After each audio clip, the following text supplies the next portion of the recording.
Hello everybody to another ZTL3 coverage video. This time we are starting on week 2 replays. Today's game is going to be between Melninja and Pa255ion. I'm not entirely sure if I'm butchering that. I'm going to go with Pa255ion for the sake of this video. I'm sorry if that's completely wrong. Anyway, looking at the players here, Melninja has had a very strong circuit run so far. Notably, he's a rookie and is in 20th place at the moment. If he can make it to redraft or at least have a very strong finish in Swiss, he has a good shot of making the Invitational. Pa255ion is also a rookie, who isn't in quite as good of a position to qualify, but with a good run can definitely get in. They are currently in a very respectable top 100. Looking at the drafts here, Pa255ion has a Skarmgar Bliss core, with Donphan as their spinner, with Metacham and Kangaskhan to help offensively break teams.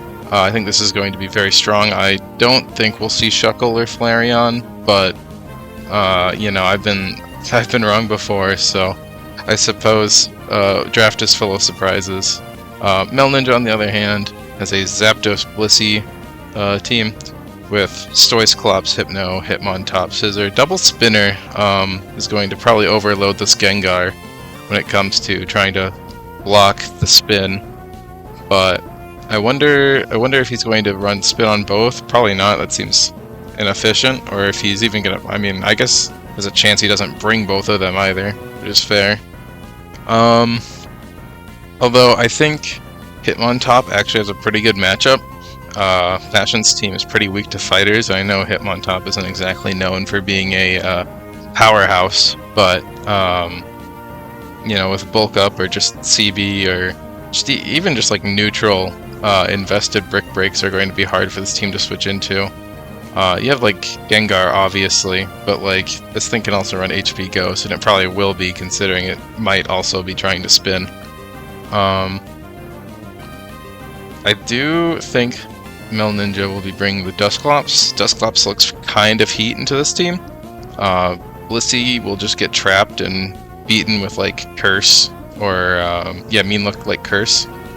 Gengar, notably, special attackers are pretty bad to Dusclops. They can't really, even like Starmie Hydro Pump does like 40, and you just get PP stalled. So that is the one thing. Like Gengar will have some struggles, but the rest of the team should probably be fine as long as they don't take a Wisp, which is always the risk, right? If you take a Wisp and you're not like Rest or Lum, you're kind of just like, if you're like the Metacham or the Donphan or the Kangaskhan, you're kind of sitting there. But Kangaskhan can afford to run Rest due to its early bird ability. But with our analysis out of the way, let's actually get into the game here. We're going to see Zapdos and Flareon. Interesting. I would think Flareon is staying at home because Blissey's so good at answering these special threats, but it is going to get a good chunk off, paralyzing the Zapdos. This is a pretty good... Oh, this is not a good matchup if you just get crit and die, but normally you can get the Wisp off, and it's pretty good for Melninja. Very unlucky there. Let's see some Sub-Punch Stoice. Gonna chip the Blissey for 49. That's surprisingly low. It's probably a more bulkier Blastoise then. Melninja is gonna get the double right. That is a crazy taunt. If he clicks like Psychic there, you're not like dead, but you're not like... You don't want to take chip on your Gar, just generally. Let's see, Perish Trap Gengar. That kind of makes sense. Blissey and Dusclops are gonna make... What? Why debond? You stall out one more turn. I guess you're gonna die this turn, but the paralysis is gonna mean the Zapdos is just gonna perish away for free, and Pa255ion gets to keep the Gengar. Very fortunate. We are gonna see Scizor come in. It's probably CB. Not sure if sacking Bliss there was the right move, but we'll see how that works out. We're going to see Metacham come in, and finally, at the very late turn 16, after 4 Mons are dead, we are going to see Skarm come in to set up spikes. Sub Endeavor Hitmontop is very interesting. I wonder if this is like Selak or Lechi or something, because I don't think pretty sure it didn't have leftovers. Slow taunt on the Skarm. Interesting. That Toxic Mist sucks a lot for Passion.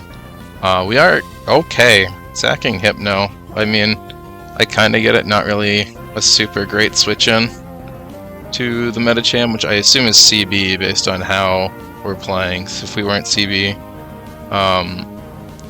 I'm sorry. I'm gonna have to pause the game here to talk about everything. I'm assuming the Medicham CB based on the damage it dealt and the fact that it switched out of Scissor. I think there was an earlier interaction that I can't remember. Game's going by too fast.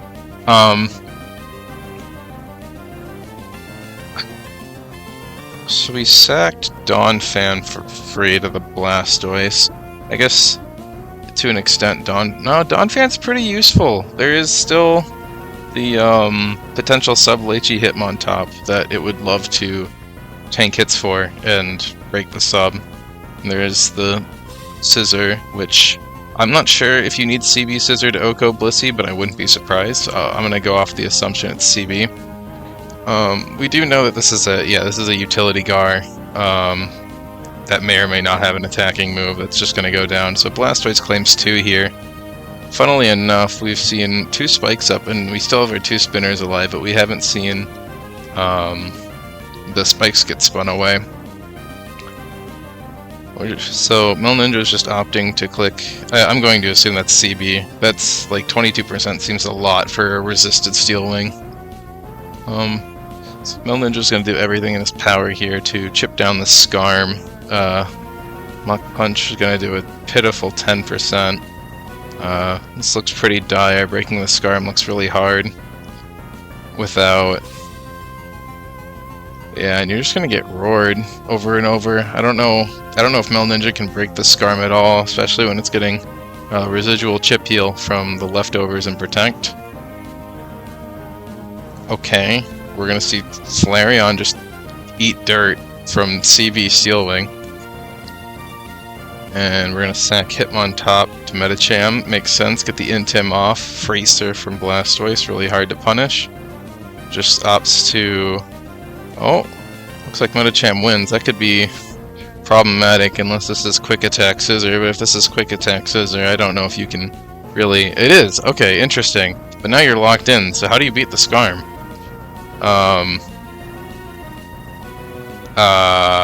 Oh no.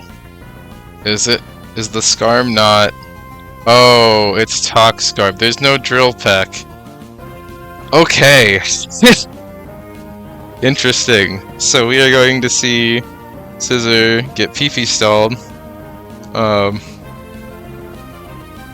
All 42 quick attacks that are left, because this Skarm cannot actually beat Scissor.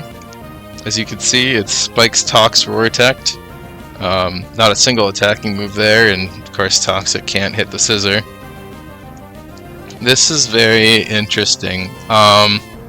This is going to come down to struggle damage, since obviously Passion can't hit Melninja's Scissor, and Scissor's doing a net 2% with Quick Attack. I guess even lower if you can't protect turns. So I guess we just have to see if... Huh. Because I think Melninja loses, because... yeah, I think he loses. Because I think he dies to struggle recoil before either Skarm runs out of PP or Skarm dies to starts having to struggle. Yeah, because it's getting so much chip heal and Quick Attack is doing like a net 3%, and with every Protect he's gaining 6%. There are 10 more Protects, so it's going to be about like 30 or 10 more Protects is going to be about 60% total.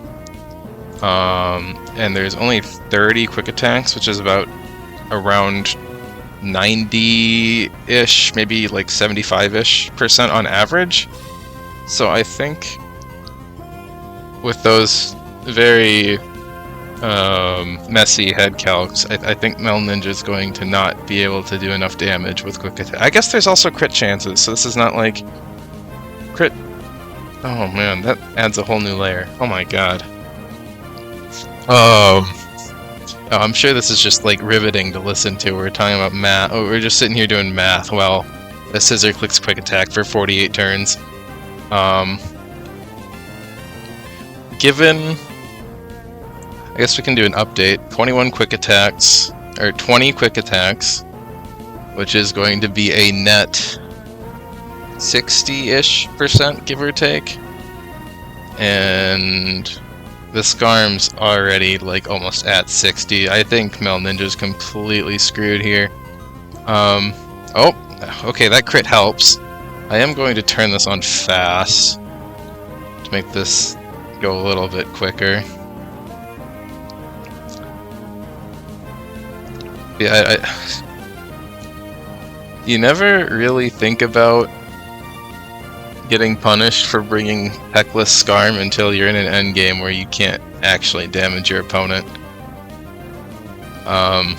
It's kind of a weird ring. I get wanting to Toxic some of the things switching into Skarm, like Zapdos or Blastoise. But even then, this Blastoise could have had Refresh. I guess it was Sub Punch, so it probably wasn't Refresh, one of those like defensive spin sets. Actually, did either? This was Sub Endeavor Mach Punch. This was Sub F Punch Surf. I wonder if either of them had Spin, which is like kind of a weird thing to say, like not bringing Spin into a Skarm team, because the Hitmontop has to be HP Ghost to hit Gengar, and actually I guess the Blastoise doesn't need an extra move. You already have Sub F Punch Surf, that's pretty much hitting the whole team. Maybe like Toxic. I feel like it's gotta be Spin. Oh, we've hit the struggle! We've hit the struggle, okay. Oh! Interesting. Let me... Huh. Let's go... Let me rewatch that. So... Okay. So we have Protects. Okay, that's the last Protect. And that's the last Quick Attack. Struggle does 20. And Scissor takes 5. Which means... Struggle next turn is going to do like 20-ish again. I mean, obviously we saw that it's going to crit. But... Struggle did 20, so it's going to live with like... Skarm will live with like what? 5% on average HP? And then you take another 5% here? No, I think Melninja just won this no matter what. This crit is like super fortunate. Ah, but the crit did... How much in recoil? The crit did, let's see, 12% to 5%? 7% in recoil? Huh. Wow, I think the crit mattered, which is like super insane. What a crazy endgame. Huh. Well, I guess that's the appeal of draft. You get this is not some sort of shit you'd ever find in OU. This is some official draft only nonsense. What an incredible game by both players. Hopefully both of them continue to do well. This was, I think, let me double check before I spread misinformation, as I tend to do. Okay, this was the 0-1 pool. I'm sure that'll be in the video title. Oh my god, what am I doing? I got tabs all over the place. Anyways, yeah, this will be the 0-1 pool, so Passion, unfortunately, will be on elimination point. If they lose another game, they're out, while Melninja will continue to the 1-1 pool next week. Thank you everyone for watching, and I hope you enjoyed the long PP stall.